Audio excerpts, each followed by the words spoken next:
Jumpa lagi bersama saya, Makrina Tindangen. Masih tetap melanjutkan cerita lapangan kita terkait cerita bersambung akademik Barak Militer. Kali ini, apa ya topiknya? Topiknya adalah Barak Militer dan opini kepala sekolah SMA atau sekolah menengah atas. Mari kita ikuti.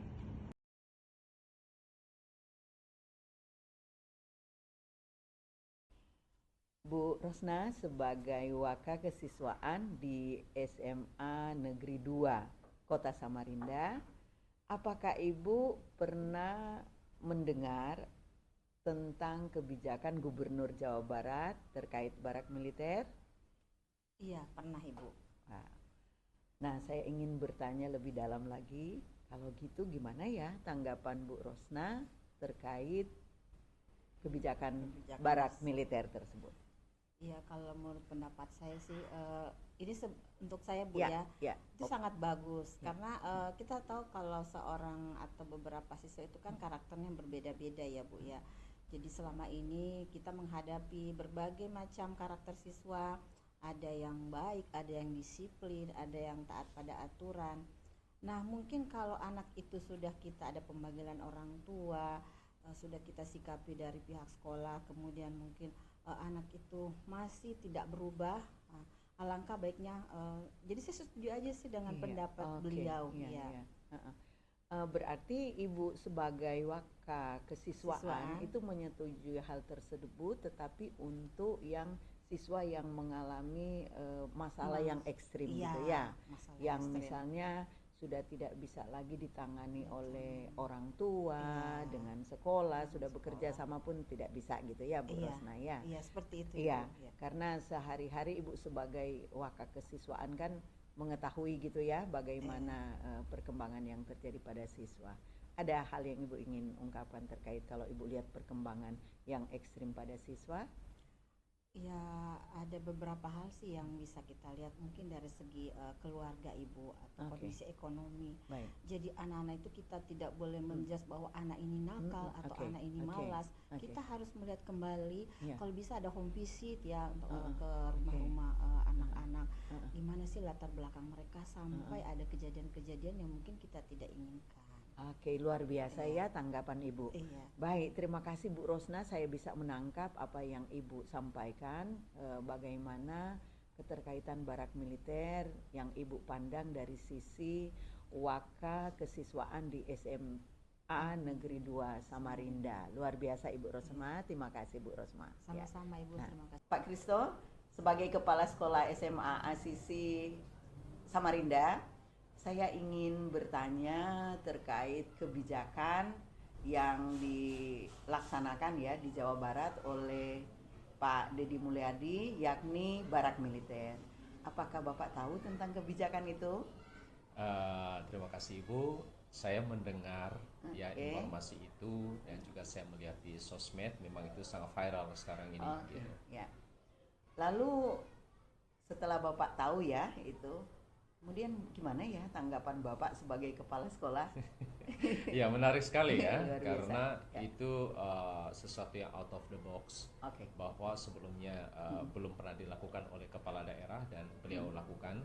Dan saya menanggapi itu, kebetulan saya punya tulisan kecil itu di Kompasiana terkait dengan bagaimana sih cara untuk menghadapi atau berhadapan dengan anak-anak yang memang punya perilaku yang ekstrim, kemudian bisa dikatakan melawan guru, kemudian segala macam.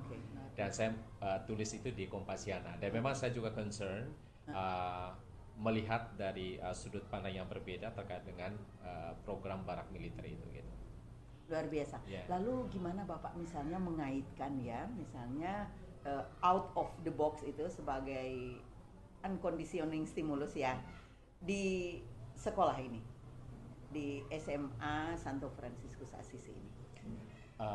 Untuk konteks di sekolah kita, memang menurut kami tidak relevan untuk Barak Militer karena memang tidak ada perilaku yang ekstrim di sini. Baik.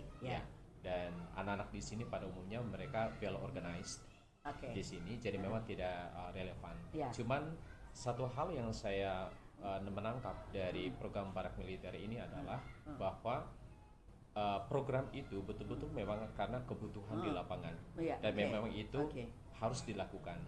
Dan itu yang saya lihat bahwa sudah saat memang pendidikan kita memang harus melakukan inovasi sesuai dengan kebutuhan di lapangan seperti apa. Dan memang pasti ada pro dan kontra ya mengenai hal itu. Tetapi bahwa solusi untuk menghadapi situasi tentu kita perlu lakukan sesuatu. Dan memang saya sangat apresiasi, tetapi tetap saja bahwa konteksnya di mana. Misalnya kalau di kita, saya kira memang tidak relevan untuk melakukan hal itu. Kami pernah ada kasus tertentu berkaitan dengan kelas 12 2 tahun yang lalu, dan memang kami bekerja sama dengan lapas gitu. Jadi memang itu tidak kami masukkan di dalam apa namanya sosmed karena menurut kami kasuistik. Jadi memang akhirnya kami dia di sana itu melakukan kami katakan penelitian. Dan sebetulnya kita di situ menanamkan refleksi untuk dia, mengapa dia lakukan ini sebelumnya, dan dia ke sana itu betul-betul dia merasakan feeling di sana seperti apa. Jadi menurut saya apapun keputusan itu, apapun program sesuai dengan konteksnya dan untuk menyelesaikan sesuatu di lapangan, so just go in gitu. Berarti kata kuncinya program apapun yang dilakukan, misalnya seperti barak militer, tentunya akan relevan jika disesuaikan dengan kondisi yang ada di sekolah masing-masing gitu ya. Jadi melihat saja gitu ya. Jadi tidak harus dipaksakan gitu ya. Dan tentunya itu ke arah bagaimana memperbaiki perilaku siswa yang ekstrim dalam hal ini gitu ya. Nah, kebetulan di sekolah Asisi tidak ada itu, tetapi sebagai kepala sekolah sangat mendukung itu kalau misalnya terjadi itu gitu ya. Dan mungkin begini Ibu, satu hal yang saya mau tambahkan adalah saya tertarik juga dalam satu konten Ibu selanjutnya bahwa sudah saatnya memang harus melakukan sesuatu berdasarkan kebutuhan siswa itu apa. Potensi ya. Betul. Bahwa misalnya ada tindakan ekstrim, tidak berarti bahwa itu semua ke barak militer, tetapi betul-betul apakah assessment kita betul-betul itu cocok nggak untuk dia. Saya kira untuk program Kang Denny Mulyadi mungkin nanti dikembangkan kepada kebutuhannya apa dan treatment yang tepat untuk anak itu apa. Jadi bukan hanya barak militer barangkali, tetapi seperti Ibu katakan dalam konten itu adalah kerjasama dengan pihak tertentu yang memang relevan dengan kebutuhan si anak. Saya kira itu nanti akan lebih valuable gitu ya. Jadi bukan hanya satu treatment, tetapi berdasarkan kebutuhan anak kemudian lakukan itu, dan saya yakin bahwa outputnya juga akan lebih bagus. Baik. Terima kasih ya Pak atas pandangannya atau opininya tentang barak militer yang bisa beragam ya diterapkannya sesuai dengan kondisi yang ada di lapangan.